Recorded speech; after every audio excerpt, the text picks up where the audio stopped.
But again, in ways like this, you're preaching respect for the consumer. But he would say, the consumer is not a moron, she's your wife. You wouldn't lie to your wife, don't lie to mine. He brought civilized good taste in. In 1963, he wrote a book called Confessions of an Advertising Man. It's the only book that most people outside the business have ever read. Still in print. Huge seller. He went around giving a lot of quotable speeches and interviews. In 1982, a French magazine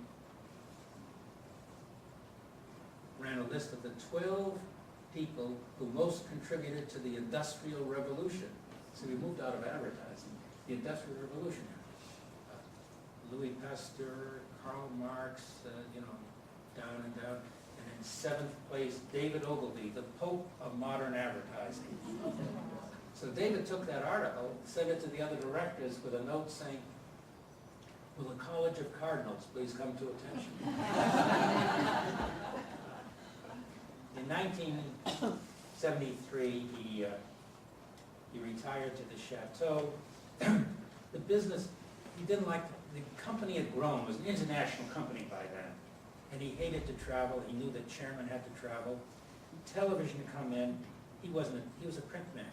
All the campaigns I showed you were magazine, newspaper ads. And he recognized he didn't know how to do television. He wrote more memos, a lot of time to write memos and speeches. His last great campaign, which he talked about in his speech, was, he said, there's a disease called entertainment that's infecting our business. He said, the awards, the advertising business gives themselves awards, not other people. We give awards to each other. And they're for entertainment, principally, not for sales. The Dove campaign would never have won an award. Hugely successful. So that was his last campaign, in which he characterized as, we sell or else. That's what he believed. He was a salesman. 1989, a British company called WPP launched a hostile takeover against us. And the guy who runs it, Martin Sarles, a quite short man, David hated the idea. Hated it. He was writing me memos. Exculpate my sin. The worst mistake I ever made was going public. Can't we go private? I said, too late for that. So he campaigned against the takeover, and he gave interviews where he said about Sorrell, this odious little shit buys his clients. I won mine. The press picked it up as odious little jerk. He said, no, that isn't what I said.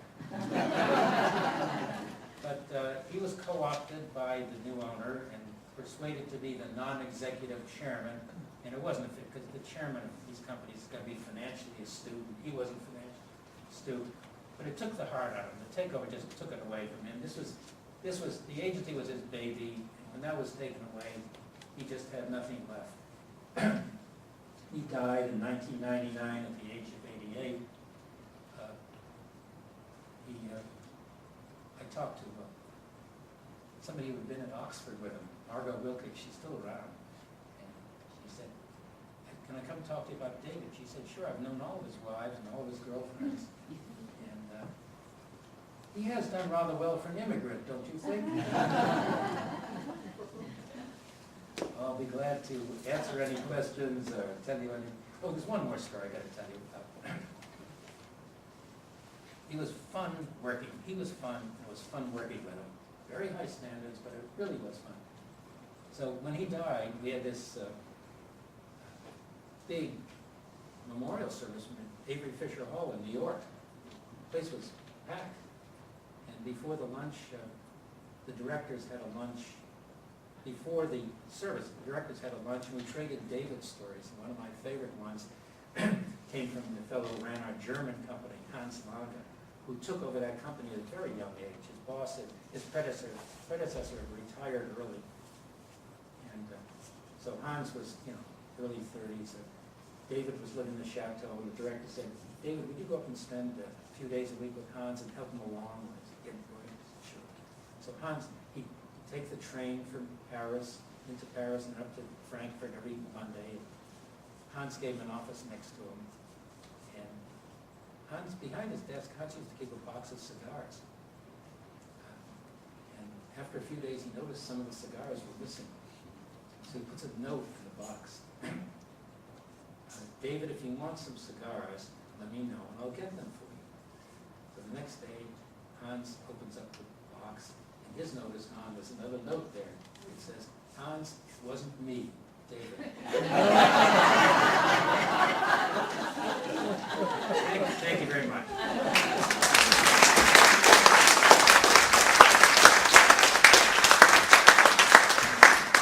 Anybody else have some David stories?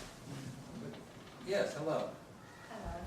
I want to tell you that the way he was as a person also inspired the people who work at his agency.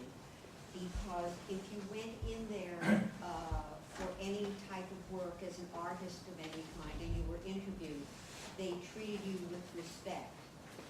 And as a working person. And it was a pleasure to do any work with Ogilvy and Mager. It was a happy place. Yes. The tone is set at the top, and you don't. He said, you don't take people to the elevator. You take them downstairs. It has been my opinion that anything that goes right starts from the top, and anything that goes wrong starts from the top. I think you are so correct. So correct. Anyone else? Anything? Yes. If you were to enter advertising today, what branch of advertising would you choose? Well, you all heard the question? If I were going into advertising, where would I start? It's a very good question. It's a very difficult thing because a lot of young kids, parents come to me and say, my kid wants to get in advertising, I need some help. And I say I probably wouldn't go into, I might end up in the general agency doing print or television commercials, but I probably wouldn't start there. I'd start maybe in one of the digital agencies, the direct marketing agencies. I mean, you cannot operate without knowledge of the internet and how it sells. Today, this morning, my friend Tony Maloney showed me how to get on Twitter. So you can follow me on Twitter, or I could follow you or something.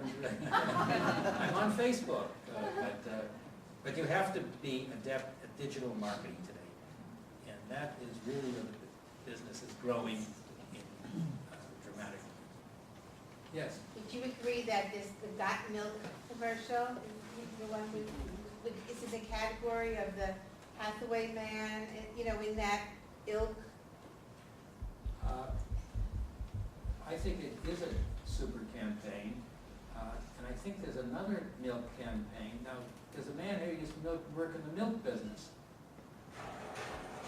Didn't you? In your agency out in Chicago? Yes, we did. Why did this is an immigrant from Shelter Island there. So, And that campaign was done by a competitor of ours. Oh, really? But nevertheless, I think it is one of the really good campaigns Right. of the past decade. Even Elsie the cow, remember? Right up there with Elsie. Right up there with Elsie, right? I don't know if they're doing the milk campaign that I like, and I'm not clear about which milk there are a lot of milk associations, and I don't keep it. There's a milk mustache. Yeah, that's the one, Got Milk, But that's a great visual image. You see, The dairy associate, right.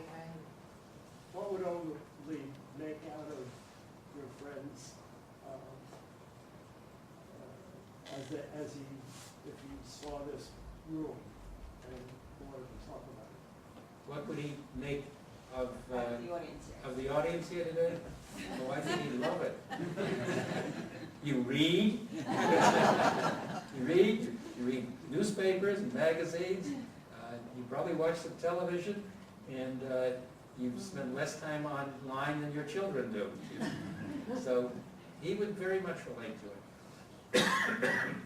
You buy button-down shirts. He would be very happy. Some people ask me, who do you think is the David Ogilvy of today? If he were around, who would be that way? And I honestly, well, I ask my own question and answer it.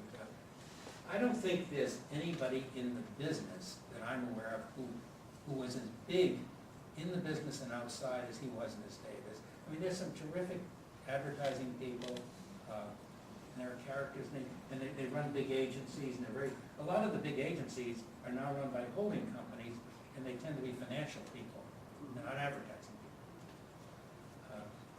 But I think to think of a creative person who was as big, there's nobody as big today in the business. You have to go outside the business.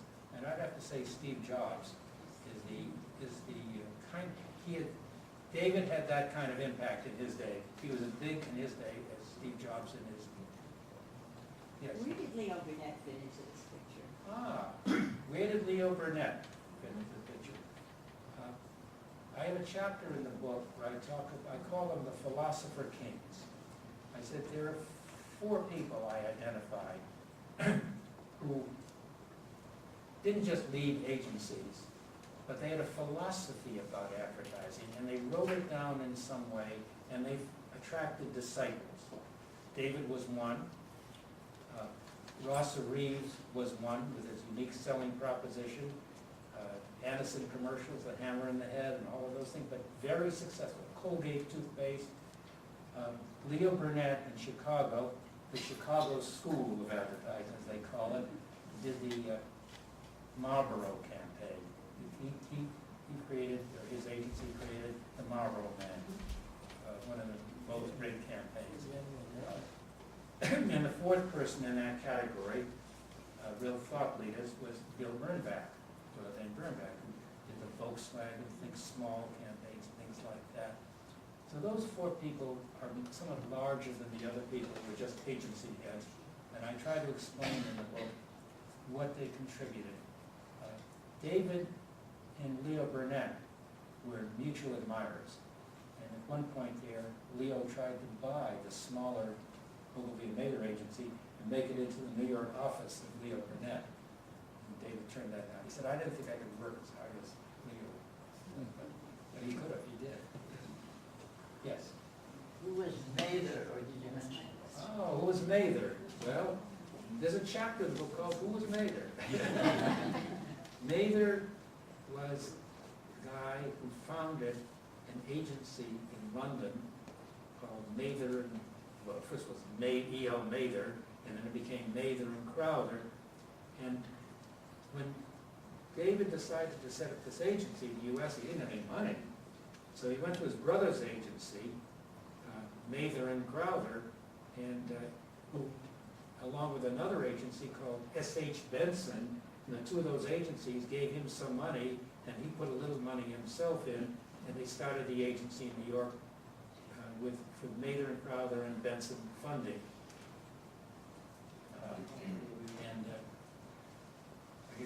So along the way, so many people have asked that question.